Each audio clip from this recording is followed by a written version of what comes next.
Now, how often do you feel discouraged or rejected? Maybe not good enough? Well, don't worry, you're not alone. Our next speaker learned how to properly deal with rejection after rejection. Welcome, Taylor Joy Lagbakan.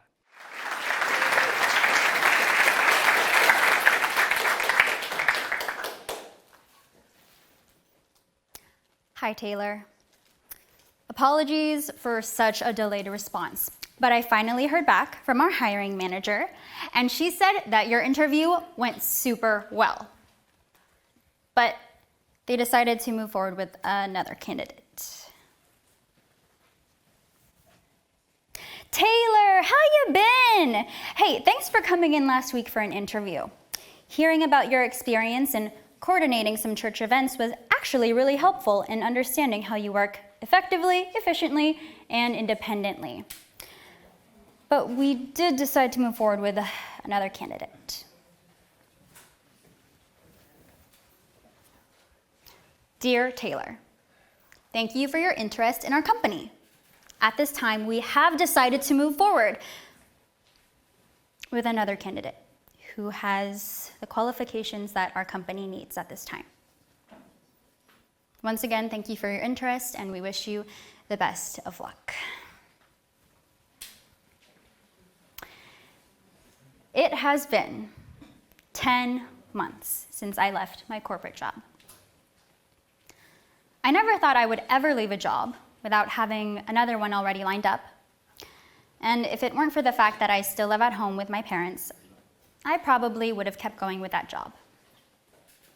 But my parents did see how the 3 hours of daily commute and the lack of passion for the work I was doing left me tired and burnt out.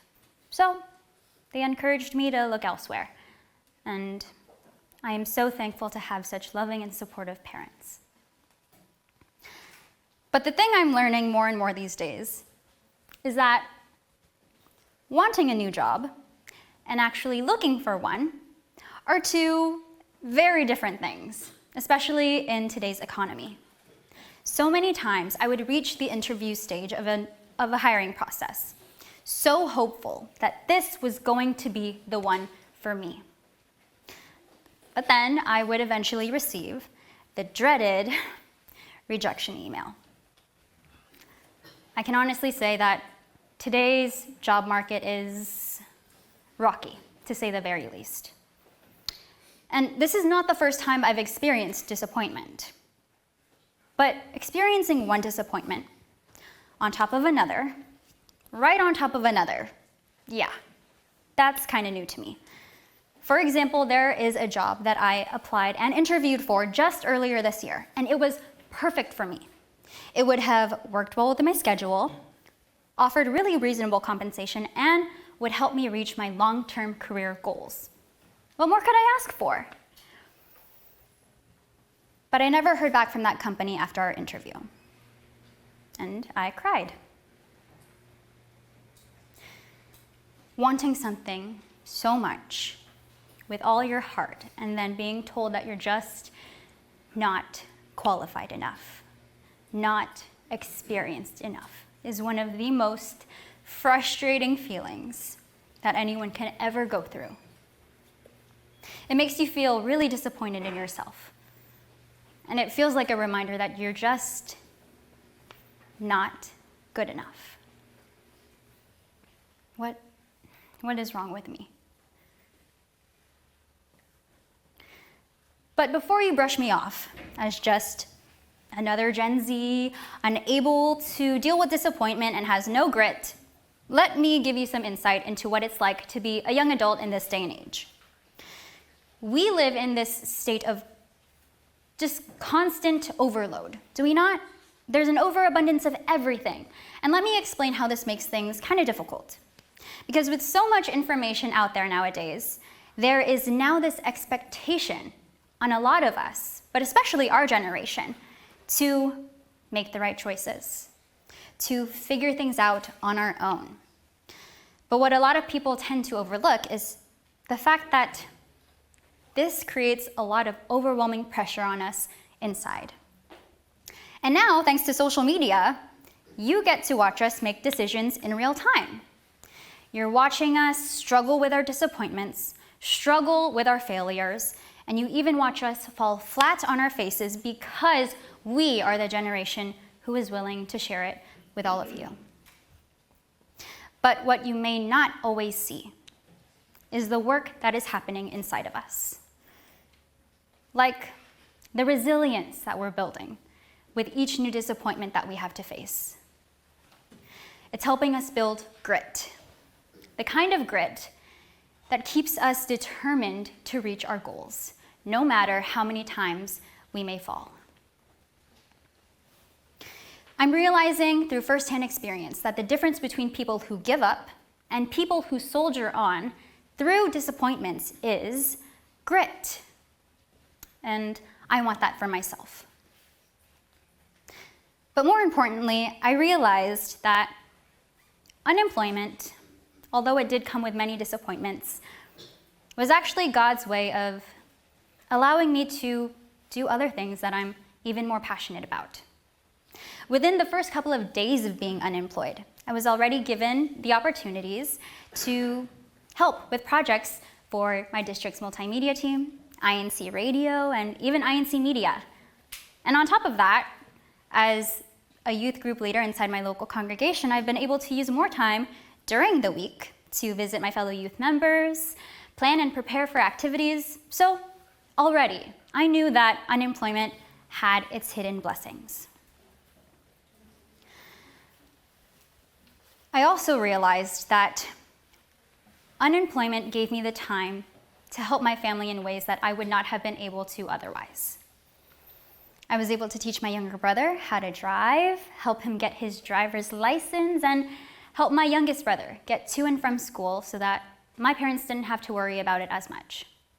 So yes, if you couldn't already tell, my family has also been such a fulfilling part of my life, more and more these days. I know that God has good plans for my future, even if I may not know what they are yet. But for now, I'm going to be okay with focusing on the lessons that God has been teaching me these past 10 months. Lessons like trust in God's timing.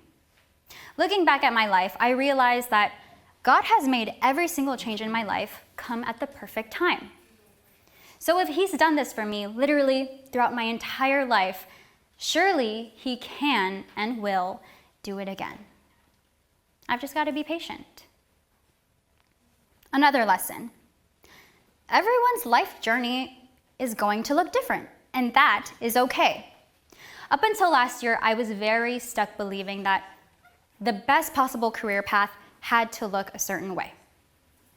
Especially when I was in school. Seeing my friends advance to the next stage in their lives made me feel like there were these deadlines that I had to meet in order to advance in my own life. But now that I'm forced to slow down and reevaluate my career goals, I realize that everyone's life's journey looks different. And that's okay, because what truly matters is how each of us makes the most of our current opportunities that we already have right in front of us. And lastly, finding peace in patience. When I was younger, I was without a doubt the most impatient person you would ever meet. I felt like everything was kind of like a race, and I just had to win. But now I realize that rushing through everything in life really prevents you from enjoying the process. I mean, how can someone enjoy the views if they're too busy speeding to their destination? As cliche as it may sound, there is actually something really amazing in simply waking up and finding peace and joy in the beauty of a new day. It's like a reminder that each new day is a gift from God. Time is a gift from God. And because of that, I can take my time and still feel like a winner at heart. So, the next time I experience failure, rejection, heartbreak, or what have you, I'm going to remember. Disappointments are not the end of the road. Rather, these are opportunities to trust God and pay attention to the signs that He is placing along my path so that He can guide me to the bright future that He has in store for me. Thank you. Thank you, Taylor Joy. By now, you're probably seeing a theme here. No matter how discouraged one could get, whether by a condition or situation, one can expect God to act and give us the help which we need, which is exactly what the Bible teaches in Psalm 42:11. But, O my soul, don't be discouraged. Don't be upset. Expect God to act. For I know that I shall again have plenty of reason to praise Him for all that He will do. He is my help. He is my God. And so when God gives that help, we can certainly keep moving forward. How amazing is God's love?